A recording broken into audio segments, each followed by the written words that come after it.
അപ്പോൾ നമ്മുടെ ഫിസിക്കൽ ബോഡിയിൽ ക്യാൻസർ എന്ന് പറയുന്ന ഒരു അസുഖം വരുന്നതിന് ഒരു 6 മാസം മുൻപേ ഇത് നമ്മുടെ സൂക്ഷ്മ ശരീരത്തിൽ എനർജി ബോഡിയിലുണ്ടാവും. നമ്മൾ തള്ളവിരലെന്ന് പറയുന്ന അഗ്നിയുടെ വിരലാണ്. അപ്പോൾ അതുകൊണ്ടാണ് നമ്മുടെ ജീനിനെ പോലെ നമുക്കിത് കറക്റ്റ് ചെയ്യാൻ പറ്റും. നമ്മുടെ ഈ ശരീരം എന്ന് പറയുന്ന ഒരു മിറക്കിളാണ് സത്യം പറഞ്ഞാൽ. അപ്പോൾ ഏത് കാര്യത്തിനാണെങ്കിലും അവർ ഹാപ്പിയാക്കും. അപ്പോൾ അവർ പറയുന്നത് എനിക്ക് ടീച്ചറെ വല്ലാത്ത സന്തോഷം തോന്നുന്നു. ഇത് ഞാൻ അവരോട് പറയുന്നില്ലല്ലോ ഞാൻ ഹാപ്പി ആക്കിയിട്ടുണ്ടെന്നുള്ളത്. ഞാൻ ഒരാളിനെ ഹീൽ ചെയ്ത് കഴിഞ്ഞാൽ ആ വ്യക്തിയെ ആദ്യം ഹാപ്പിയാക്കും. ആദ്യം ഹാപ്പി ആക്കുന്നത് എന്തിനാണെന്ന് വെച്ചാൽ ആ വ്യക്തിക്ക് കൂളായിട്ടിരുന്നെങ്കിലേ അവരുടെ കർമ്മങ്ങൾ നന്നായിട്ട് ചെയ്യാൻ പറ്റൂ. അപ്പോൾ ഏത് കാര്യത്തിനാണെങ്കിലും അവർ ഹാപ്പിയാക്കും. അപ്പോൾ അവർ പറയുന്നത് എനിക്ക് ടീച്ചറെ വല്ലാത്ത സന്തോഷം തോന്നുന്നു. ഇത് ഞാൻ അവരോട് പറയുന്നില്ലല്ലോ ഞാൻ ഹാപ്പി ആക്കിയിട്ടുണ്ടെന്നുള്ളത്. അപ്പോൾ അവർ പറയുന്നത് എനിക്ക് ഭയങ്കര പീസ്ഫുള്ളായിട്ട് തോന്നിക്കുന്നു, പിന്നെ ഭയങ്കര ലൈറ്റ് വെയിറ്റ് ആയിട്ട് തോന്നിക്കുന്നു. എന്തോ പലർക്കും പല അനുഭവങ്ങളാണ്. അതായത് ഈ ബോഡി ആ ഒരു കിടന്ന സ്ഥലത്ത് നിന്ന് പൊങ്ങിപ്പോയതുപോലത്തെ അനുഭവങ്ങളൊക്കെ ഉണ്ടാകാറുണ്ട്. ഒരാളെ ഹീൽ ചെയ്യാൻ വേണ്ടി നമുക്ക് എത്ര സമയം വേണ്ടി വരും? ഞാൻ ഒരു അരമണിക്കൂറാണ് മാക്സിമം. ഇപ്പം നമുക്ക് വളരെ ഫാസ്റ്റായിട്ട് നമ്മുടെ എനർജി സെൻഡ് ആവുന്നുണ്ടെങ്കിൽ ആ വ്യക്തിക്ക് ഒരുപാട് ബ്ലോക്ക് ഉണ്ടെങ്കിൽ നമുക്ക് ഈ അരമണിക്കൂറൊക്കെ ഇടും. അല്ലെങ്കിൽ ഒരു 15 മിനിറ്റ്സ് കൊണ്ട് ആ വ്യക്തിയെ നമുക്ക് ഹീൽ ചെയ്യാൻ പറ്റും. കൂടുതൽ ബ്ലോക്ക് ഇല്ലാത്തവർക്ക് ആ ഓറയിൽ കൂടെ നമുക്ക് അതിവേഗം കടന്നു പോകാൻ സാധിക്കും. അല്ലെങ്കിൽ അവിടെ ഒരു തടസ്സം നമുക്ക് ഫീൽ ചെയ്യും. എന്തൊക്കെ തടസ്സങ്ങളായിരിക്കും ഈ റേക്കി ചെയ്യുമ്പോൾ നമുക്കുണ്ടാവുന്നത്? അത് നമുക്കുണ്ടാകുന്നതെന്ന് പറയുന്നത് അവരുടെ പ്രശ്നമാണ്. അതായത് അവരുടെ ഓറയിൽ ഈ ജന്മജന്മാന്തര ശാപദോഷങ്ങൾ അതൊക്കെ കാണും. അപ്പോൾ അത് എന്തുകൊണ്ടാണെന്ന് വെച്ചാൽ നമ്മൾ ജന്മമരണ ചക്രങ്ങളിൽ വിശ്വസിക്കുന്നുണ്ടല്ലോ. അപ്പം ആ കഴിഞ്ഞ ജന്മത്തിലോ അല്ലെ ഇതിനു മുമ്പുള്ള പാസ്റ്റ് ലൈഫിൽ എപ്പോഴെങ്കിലും അവർ ചെയ്തിട്ടുള്ള ചില കർമ്മങ്ങൾ അവരെ അഫക്റ്റ് ചെയ്യും. അപ്പോൾ അത് കുറച്ച് നെഗറ്റീവായിട്ടായിരിക്കും അവർക്ക്. അപ്പോൾ ഈ ജന്മത്തിൽ അവർ നല്ല വ്യക്തികളായിരിക്കും. ഈ ജന്മത്തിൽ നമ്മൾ വിചാരിക്കും ഇവരെന്താ ഇത്രയും അനുഭവിക്കുന്നത്, അവർ തെറ്റായിട്ടൊന്നും ചെയ്തിട്ടില്ലല്ലോ എന്ന്. പക്ഷേ അവർക്ക് ഒരുപാട് കർമ്മങ്ങളിലുള്ള പാസ്റ്റ് ലൈഫിൻ്റെ കർമ്മ കിടപ്പുണ്ട്. അപ്പോൾ അത് ബ്ലോക്കായിട്ടാണ് കിടക്കുന്നത്. ഇത് നമ്മൾ ചെന്ന് അമ്പലത്തിൽ ചെന്ന് വഴിപാട് ചെയ്താൽ എൻ്റെ ഒരു നിഗമനത്തിൽ അതൊരു ദേവകടം മാത്രമാണ്. നമ്മളൊരു മനുഷ്യനായിട്ട് ജനിച്ചാൽ ഭൂതകടമുണ്ട്, ദേവകടമുണ്ട്, അതുപോലെ മനുഷ്യകട, അങ്ങനെ പല രീതിയിലുണ്ട്. അപ്പം ഈ പഞ്ചകടങ്ങളെന്ന് പറയും. പക്ഷേ അതൊരു കടം വീട്ടിൽ മാത്രമാണ്. അത് ഒരു മനുഷ്യൻ ചെയ്യേണ്ടതാണ്, അതെല്ലാം നമ്മൾ ചെയ്യേണ്ടതാണ്. പക്ഷേ ഇവിടെ നമ്മുടെ ബ്ലോക്ക് ഇരിക്കുന്നത് നമ്മുടെ ഓറയിലാണ്. അതായത് നമ്മുടെ ജീനിൽ തന്നെ ഇത് വഹിച്ചുകൊണ്ടാണ് നമ്മൾ ജനിക്കുന്നത്. അപ്പോഴും നമുക്ക് ഓരോരോ ടൈമിൽ അത് പ്രത്യക്ഷപ്പെടുമെന്ന് മാത്രം. ഇപ്പം നമുക്കൊരു 20 വയസ്സിലാണ് നമുക്കൊരു ദുരന്തം സംഭവിക്കേണ്ടത്. അപ്പോൾ അത് പുറത്തേക്ക് വരും. ഇപ്പം തന്നെ ഒരു ക്യാൻസർ രോഗം പോലും ഒരു 6 മാസത്തിന് മുമ്പേ നമ്മുടെ ഓറയിൽ പ്രത്യക്ഷപ്പെടും. നമുക്ക് 6 മാസം മുമ്പ് അറിയാൻ കഴിയും. 6 മാസം മുൻപേ നമ്മുടെ ഓറയിൽ അത് ഉണ്ടാവും. നമ്മുടെ സ്ഥൂല ശരീരത്തിൽ കാണത്തില്ല, നമ്മുടെ ഫിസിക്കൽ ബോഡി ഉണ്ടല്ലോ അതിൽ കാണത്തില്ല. പക്ഷേ ഈ ഓറയിൽ കാണും. ഓറയിലെന്ന് വെച്ച് കഴിഞ്ഞാൽ ആ ഒരു സൂക്ഷ്മ ശരീരം ഉണ്ടല്ലോ, ആ എനർജി ബോഡി എന്ന് പറയും. 3 ശരീരങ്ങളാണല്ലോ ഉള്ളത്. അതിൽ കാരണ ശരീരമുണ്ട്, സൂക്ഷ്മ ശരീരം, സ്ഥൂല ശരീരം. അപ്പോൾ നമ്മുടെ ഫിസിക്കൽ ബോഡിയിൽ ക്യാൻസർ എന്ന് പറയുന്ന ഒരു അസുഖം വരുന്നതിന് ഒരു 6 മാസം മുൻപേ ഇത് നമ്മുടെ സൂക്ഷ്മ ശരീരത്തിൽ എനർജി ബോഡിയിലുണ്ടാവും. അപ്പോൾ അതുകൊണ്ടാണ് നമ്മുടെ ജീനിനെ പോലെ നമുക്കിത് കറക്റ്റ് ചെയ്യാൻ പറ്റും. ഞാൻ കേട്ടിട്ടുണ്ട് ഒരാൾ മരിക്കുന്നതിന് 6 മാസം മുമ്പിട്ട് അയാൾക്കത് അനുഭവിക്കാൻ കഴിയുന്നു, അല്ലെങ്കിൽ അയാൾ അതിനു മുമ്പിട്ട് ആ കാര്യങ്ങൾ ചെയ്യാനുള്ള കാര്യങ്ങളെല്ലാം ചെയ്തു വെക്കുമെന്ന് ഞാൻ കേട്ടിട്ടുണ്ട്. അത് ശരിയാണോ? ശരിയായിരിക്കും. ആ ഇൻഡ്യൂഷനുള്ള വ്യക്തിക്കാണ് അതറിയാം. അല്ലാത്തവരെ പെട്ടെന്ന് സഡനായിട്ട് കൊണ്ടുവന്നവരും ഉണ്ട്.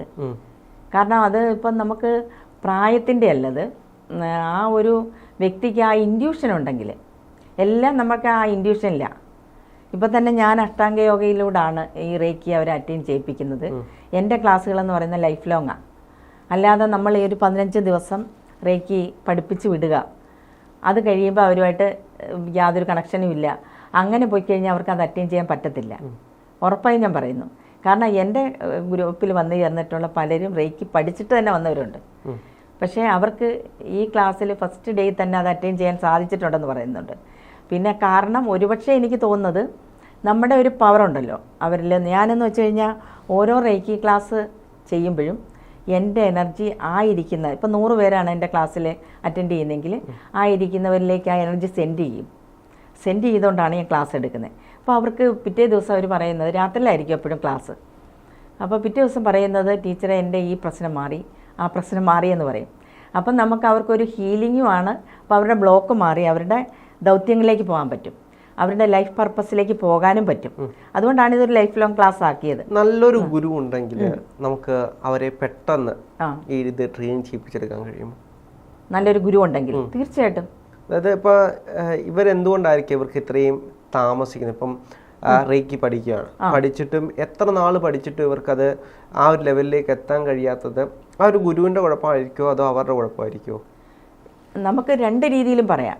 അതായത് അവർക്ക് ഒരുപാട് ഓറയിൽ ബ്ലോക്ക് ഉണ്ടെങ്കിൽ അവർക്ക് അത്രത്തോളം ഇഫക്റ്റ് ചെയ്യത്തില്ല. ആദ്യം നമുക്ക് ഫസ്റ്റ് ഡേയിൽ തന്നെ ഒത്തിരി അനുഭവം വരുന്നവർ ആൾക്കാരുണ്ട്. എന്നാൽ ചിലർക്ക് ഇതൊന്നും അനുഭവം ഇല്ലാത്തവരും ഉണ്ട് നമ്മുടെ സെയിം ക്ലാസ്സിൽ തന്നെ. അപ്പം ഞാൻ ഒരേ എനർജിയാണ് എല്ലാവർക്കും സെൻഡ് ചെയ്യുന്നത്. പക്ഷേ അവരുടെ ഓറയിൽ ബ്ലോക്ക് ഉണ്ടെങ്കിൽ നമുക്ക് ചിലരെ പലവട്ടം ഹീൽ ചെയ്യേണ്ടി വരും. അവർക്ക് കുറേ നാൾ കഴിയുമ്പോഴേ അത് അറ്റൈൻ ചെയ്യാൻ സാധിക്കത്തുള്ളൂ. അതവരുടെ ചിലപ്പോൾ അവരുടെ മാനസികാവസ്ഥ കൊണ്ടുമായിരിക്കാം, അവരുടെ ഈ ജന്മത്തിലുള്ള മാനസികാവസ്ഥകളുണ്ടല്ലോ.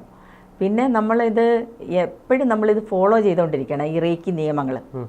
അപ്പം നമ്മളിപ്പോൾ എല്ലാ ദിവസവും ഫോളോ ചെയ്യണമെന്ന് വെച്ചാൽ മനുഷ്യൻ്റെ മനസ്സല്ലേ, എപ്പോഴും അന്തരീക്ഷത്തിനനുസരിച്ച് മാറ്റം വരും. നമ്മുടെ ഒരു വൈബ്രേഷൻ ഒരു നെഗറ്റീവ് ആളുകളുടെ ഇടയിൽ ചെന്ന് കഴിഞ്ഞാൽ നമ്മുടെ വൈബ്രേഷൻ മാറും. നമുക്ക് പോലും വല്ലാത്ത അസ്വസ്ഥതയൊക്കെ തോന്നിക്കും. അതേസമയം നമ്മുടെ അതേ വൈബ്രേഷനിൽ അല്ലെങ്കിൽ നമ്മളെക്കാൾ ഉയർന്ന വൈബ്രേഷൻ ഇരിക്കുന്ന ആളുകളുടെ അടുത്ത് നമ്മൾ ചെന്ന് കഴിഞ്ഞാൽ നമ്മൾ നല്ല ഫുള്ളി എനർജറ്റിക് ആയിട്ട് തോന്നിക്കും, പോസിറ്റീവ് എനർജി കിട്ടും. പക്ഷേ എല്ലാവർക്കും അത് ഉണ്ടാവണമെന്നില്ല. അപ്പം നമുക്കുണ്ടാവുന്ന എല്ലാ പ്രശ്നങ്ങളും നമ്മൾ കൊണ്ട് തന്നെയാണ്. നമുക്കുണ്ടാവുന്ന എല്ലാ പ്രശ്നങ്ങളും നമ്മൾ കാരണം തന്നെയാണ് വരുന്നത്. നമ്മൾ കാരണം എന്ന് വെച്ചാൽ നമ്മുടെ കർമ്മ കാരണമാണെങ്കിലും നമുക്കവിടെ ഇപ്പോൾ ഒരു നല്ല ഇഫക്റ്റീവായിട്ടുള്ള ഒരു എനർജി അവരിലേക്ക് ചെന്ന് കഴിഞ്ഞാൽ അവർക്ക് അതിനും ഒരു കർമ്മയാണ്. അതായത് അവർക്കൊരു നിയോഗം ഉണ്ടെങ്കിൽ അങ്ങനെ ഒരു മാസ്റ്ററെ അവർക്ക് കിട്ടും, അവർക്കൊരു ഗുരുവിനെ തീർച്ചയായിട്ടും കിട്ടും. അപ്പോൾ അവർക്ക് അതിലേക്ക് വരാനും അവരെ ഗൈഡ് ചെയ്യാനും പറ്റിയ ഒരാൾ അവരുടെ മുന്നിൽ വരും. അതും ഒരു നിയോഗമാണ്. അപ്പോൾ അവർ എത്രയധികം ദുഃഖങ്ങൾ അനുഭവിച്ചിരുന്ന വ്യക്തികളാണെങ്കിലും ശരി, പ്രശ്നങ്ങൾ അനുഭവിച്ചിരുന്നവരാണെങ്കിലും അതിനുശേഷം അവർക്ക് മാറ്റങ്ങൾ ജീവിതത്തിൽ സംഭവിക്കുന്നതായിട്ട് അനുഭവപ്പെടും. ഈ കപ്പിൾ റീഡിങ്സ് അങ്ങനെയൊക്കെയുള്ള കാര്യങ്ങൾ ചെയ്യുന്ന പറഞ്ഞാൽ, അപ്പോൾ കപ്പിൾ റീഡിങ്സ് എന്ന് പറയുമ്പം രണ്ടുപേരെയും ഒന്നിച്ചിരുത്തിയാണോ ഹീൽ ചെയ്യുന്നത്? അങ്ങനെ നിർബന്ധമില്ല. ഞാൻ ചെയ്യുന്നതെന്ന് വെച്ചാൽ ഇപ്പോൾ ഹസ്ബൻഡും വൈഫും ഇപ്പോൾ രണ്ടുപേർക്കും പ്രോബ്ലംസ് ഉണ്ട്, അവർക്ക് ഇപ്പോൾ സെപ്പറേറ്റഡ് ആവാൻ കാത്തു നിന്നവരുണ്ട് ഡിവോഴ്സ് ചെയ്യാനായിട്ട് നമ്മുടെ ഗ്രൂപ്പിൽ കയറിയിട്ട്. അപ്പോൾ അതിൽ ഞാൻ ആ കുട്ടിയുടെ ഹസ്ബൻഡിനെ ഞാൻ ഹീൽ ചെയ്തോളൂ. ഹസ്ബൻഡിനെ ഹീൽ ചെയ്ത് കഴിഞ്ഞപ്പം ആ ആളിന് മാറ്റങ്ങൾ വന്നു. അപ്പോൾ വൈഫിനോടുള്ള അപ്രോച്ചിന് മാറ്റം വന്നു. അവർ വളരെ സന്തോഷമായിട്ട് ജീവിക്കുന്നുണ്ട്. മാത്രമല്ല ആ പഠിച്ച കുട്ടി എന്ന് പറയുന്നത് പെൺകുട്ടിയാണ്. അപ്പോൾ പഠിച്ച കുട്ടി ഡെയിലി ഹീൽ ചെയ്യാൻ തുടങ്ങി ആ ആളിനെ. അപ്പം നിരന്തരം ഹീലിംഗ് കിട്ടിക്കൊണ്ടിരിക്കുമല്ലേ. നമ്മൾ വല്ലപ്പോഴും ചെയ്യുന്നുള്ളൂ, എനിക്ക് സമയക്കുറവുണ്ടല്ലോ. അപ്പം നമുക്ക് പ്രത്യേക റിക്വസ്റ്റ് ചെയ്യുന്നവർക്ക് മാത്രമേ ഞാൻ ചെയ്ത് കൊടുക്കത്തുള്ളൂ. പിന്നെ നമ്മൾ ഈ ആഴ്ച ഒരിക്കൽ ക്ലാസ് വെക്കുമ്പോൾ അപ്പോഴും അവർക്ക് ഹീലിംഗ് കിട്ടും. അപ്പോൾ ആ ഒരു സമയത്തും അവർക്ക് ഹീലിംഗ് കിട്ടും. പക്ഷേ ബാക്കിയുള്ള സമയം ഇവർ ഇത് ആൾറെഡി പഠിച്ചിട്ടുള്ളവരല്ലേ. അപ്പോൾ അവരങ്ങനെയും കൂടെ ആകുമ്പോൾ ഡെയിലി ഹീലിംഗും കൂടെ ചെയ്ത് സ്വന്തമായി ഹീലിംഗും ചെയ്ത്. പക്ഷേ ഇപ്പോൾ ഒരുപാട് പേർക്ക് ആസ്ട്രൽ ട്രാവൽ വരെ നടത്തുന്നവരുണ്ട്. ഈ സ്വന്തമായി ഹീൽ ചെയ്ത് കഴിഞ്ഞാലല്ലേ അവർക്ക് ഹീലാവുമോ? തീർച്ചയായിട്ടും. അതായത് ഇപ്പൊ ഞാൻ റേക്കി പഠിച്ചിട്ട് ഞാൻ എന്നെ തന്നെ ഹീൽ ചെയ്യാൻ നോക്കി കഴിഞ്ഞാൽ അത് സക്സസ്ഫുൾ ആവും? പറ്റും. സെൽഫ് ഹീലിംഗ് ഉണ്ട് ഇതിൽ. മെയിൻ ആയിട്ടുള്ളത് നമ്മൾ സെൽഫ് ഹീൽ ചെയ്ത് നമ്മൾ പവർഫുൾ ആവും 21 ഡേയ്സ് കഴിയുമ്പോഴേ. അപ്പോഴാണ് വേറൊരാളിന് കൂടുതൽ ഇഫക്റ്റീവ് ആകുന്നത്. എന്നാൽ എൻ്റെ ക്ലാസ്സിൽ ഞാൻ ഫസ്റ്റ് ഡേ തന്നെ ആ ഒരു ഹീലിംഗ് പഠിപ്പിച്ച് കഴിഞ്ഞ് പിറ്റേ ദിവസം അവർ പരീക്ഷിച്ചിട്ടുണ്ട്. അതായത് വേറൊരാളിനെ ഹീൽ ചെയ്ത് അവർക്ക് ആ പവറായിട്ടുണ്ട്. കാരണം ഞാൻ അതിന് മുൻപ് ചില റൂൾസ് ഉണ്ട്. അതായത് ഞാൻ പറഞ്ഞല്ലോ അഷ്ടാംഗ യോഗ. അപ്പോൾ അതിലെന്ന് പറയുമ്പോഴത്തേക്കും നമ്മൾ യമനിയമം, പ്രാണായാമം, പ്രത്യാഹാരം, ധാരണ, ധ്യാനം, സമാധി, ആ ഒരു 7ാമത്തെ പടി മാത്രമാണ് ഈ ധ്യാനം വരുന്നുള്ളൂ. അപ്പോൾ ഇത് റേക്കി എന്ന് പറഞ്ഞാൽ ഒരു വേറൊരു രീതിയിൽ ധ്യാനമാണ്. നമ്മുടെ ആ കോൺസെൻട്രേഷൻ, വിഷ്വലൈസേഷൻ, ഇതെല്ലാം കൂടെ ഒരു ധ്യാനാവസ്ഥയിൽ നമ്മുടെ ചിന്തകൾ ശൂന്യമാകുമ്പോഴേ നമുക്ക് ആ കോസ്മിക് പവർ നമ്മളിലേക്ക് അബ്സോർബ് ചെയ്യാൻ പറ്റത്തുള്ളൂ. കാരണം ഈ ചിന്തകൾ നമ്മൾക്കിങ്ങനെ നമ്മൾ ആ സഹസ്രാര പത്മം എന്ന് വെച്ചാൽ നമ്മുടെ തലയുടെ മുകൾ ഭാഗം. അപ്പോൾ അവിടെ നമുക്ക് എപ്പോഴും ചിന്തകളിങ്ങനെ തങ്ങി നിൽക്കുന്നത് കൊണ്ടാണ് ആ ഒരു കണക്ഷൻ നമ്മുടെ കട്ടായി പോകുന്നത്. അപ്പം നമുക്ക് ആ ഇൻഡ്യൂഷൻ വരുന്നില്ല സാധാരണ മനുഷ്യർക്ക്. ഇപ്പോൾ ജീവജാലങ്ങൾക്ക് ഇപ്പോൾ സുനാമി വന്നാലും അറിയാം. സുനാമി വന്നാൽ അവർ എന്തെങ്കിലുമൊക്കെ അതുപോലെ ഗ്രഹണം വരുമ്പോഴൊക്കെ അവർ എന്തെങ്കിലും പ്രത്യേകതകൾ കാണിക്കും. പക്ഷേ നമുക്കറിയാൻ പറ്റുന്നില്ലല്ലോ. പക്ഷേ നമ്മുടെ ബോഡിയിൽ നമുക്കതറിയാൻ പറ്റണം. അറിയാൻ പറ്റുന്ന എങ്ങനെയാണെന്ന് വെച്ചാൽ ഈ കോസ്മിക് പവറിൻ്റെ കണക്ഷൻ നമുക്ക് വരണമെങ്കിൽ ചിന്തകളെ കുറയ്ക്കണം. കാരണം ഈ ചിന്തകൾ ഇങ്ങനെ കൂട്ടം കൂടി നിന്നാൽ ആ കണക്ഷൻ കിട്ടത്തില്ല. അപ്പോൾ ആദ്യം നമ്മുടെ ക്ലാസ്സിൽ വരുന്നവർക്ക് ആ ചിന്തകളെ ഇല്ലാതാക്കുന്ന പ്രോസസ്സാണ് ചെയ്യിപ്പിക്കുന്നത്. അപ്പോൾ അതിന് മുൻപായിട്ട് നമ്മൾ റേക്ക് ചെയ്യുന്നതിന് കുറേ കാര്യങ്ങൾ ഈ അഷ്ടാംഗ യോഗയുടെ ആ ഒരു മാർഗ്ഗമാണ് ഞാൻ അവലംബിച്ചിട്ട് അത് സ്റ്റെപ്പ് ബൈ സ്റ്റെപ്പായിട്ട് അവർക്ക് പറഞ്ഞു കൊടുക്കുന്നത്. അപ്പോൾ ഇതിൽ യമനിയമങ്ങളെന്ന് പറഞ്ഞല്ലോ, അപ്പോൾ അത് ഈ റേക്കി നിയമങ്ങൾ പോലെയാണ്. സത്യം, അഹിംസ, അസ്തേയം, അങ്ങനെയൊക്കെയുള്ള ക്ഷമ, തിദിക്ഷ, അങ്ങനെ കുറേ കാര്യങ്ങൾ നമുക്ക് സ്വായത്തമാകുവാണ് ആ വ്യക്തി പവർഫുള്ളാവും. അപ്പോൾ സന്യാസിമാരും യോഗീശ്വരന്മാരും ഒക്കെ എന്തുകൊണ്ടാണ്, യോഗികളുമൊക്കെ എന്തുകൊണ്ടാണ് ഇത്രയും പവർഫുള്ളാകുന്നത്? അവർ കൂടുതൽ ഇതുപോലുള്ള കാര്യം ഫോളോ ചെയ്യുന്നുണ്ട്, മനസ്സിനെ പ്യൂരിഫൈ ചെയ്യുന്നുണ്ട്. അതും കൂടെ ഇതിനകത്തൊരു ഘടകമാണ്. ഈ റേക്കി ചെയ്യുന്നത് നമ്മൾ കൈ വെച്ചിട്ടല്ലേ ഹീൽ ചെയ്യുന്നത്? അതെ അതെ. അപ്പോൾ ഒരു മനുഷ്യൻ്റെ കൈക്ക് അത്രത്തോളം പവർ ഉണ്ടോ? തീർച്ചയായിട്ടും ഉണ്ട്. നമ്മുടെ ഈ വിരലുകളെന്ന് പറയുന്നത് തന്നെ പഞ്ചഭൂതങ്ങളാണ്. നമ്മൾ തള്ളവിരലെന്ന് പറയുന്ന അഗ്നിയുടെ വിരലാണ്. ഈ നമ്മുടെ ഇതെല്ലാം, നമ്മുടെ ഈ ശരീരം എന്ന് പറയുന്ന ഒരു മിറക്കിളാണ് സത്യം പറഞ്ഞാൽ.